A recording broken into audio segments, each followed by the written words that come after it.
Hier soir, la planète bleue et la planète rouge étaient presque voisines, 55 millions de kilomètres seulement, ridicule à l'échelle cosmique.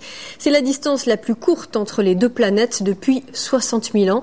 Frédéric Monteil et Alexandra Renard ont passé la nuit à la Belle Étoile. Ils reviennent en images sur la fascination des terriens pour notre sœur jumelle.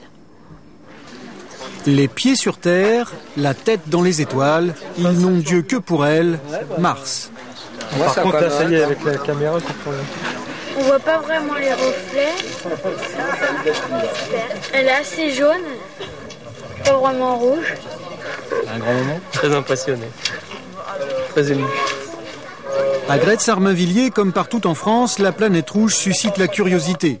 Mars n'est qu'à 56 millions de kilomètres, du jamais vu depuis la préhistoire. L'avoir aussi proche, c'est unique, de toute façon. On ne le reverra pas de sitôt, donc il vaut mieux être au rendez-vous. Il ne faut pas le louper. Aujourd'hui, Mars s'éloigne un peu de nous, mais la planète rouge sera visible à l'œil nu pendant encore quelques semaines. À force de l'observer, certains esprits s'élèvent, c'est l'heure des grandes questions. Personnellement, je suis croyante et pour moi, je n'imagine pas, comme dirait Voltaire, qu'il n'y ait pas un horloger derrière tout ça. Voilà. Tu crois qu'il y a de la vie sur Mars ? Oui, mais pas des martiens. Alors ce serait quoi sur Mars ? Petite bête. Ça serait la première planète où il pourrait y avoir eu une autre vie. C'est parfaitement possible. Les conditions ont évolué dans le système solaire, mais actuellement, c'est acceptable pour le raisonnement. Mais nous n'avons aucune preuve qu'il y ait eu une vie sur Mars. Mars fascine l'homme depuis l'Antiquité. Proche de nous tous les 2 ans, on peut facilement voir son désert de sable, son volcan haut comme 4 fois l'Everest.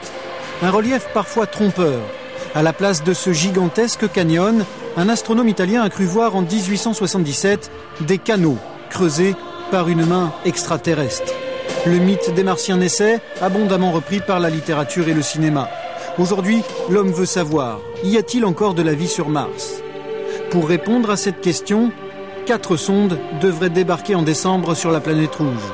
En attendant, Mars continue à nous faire rêver. Certains scientifiques prédisent les premiers pas de l'homme sur Mars en 2030.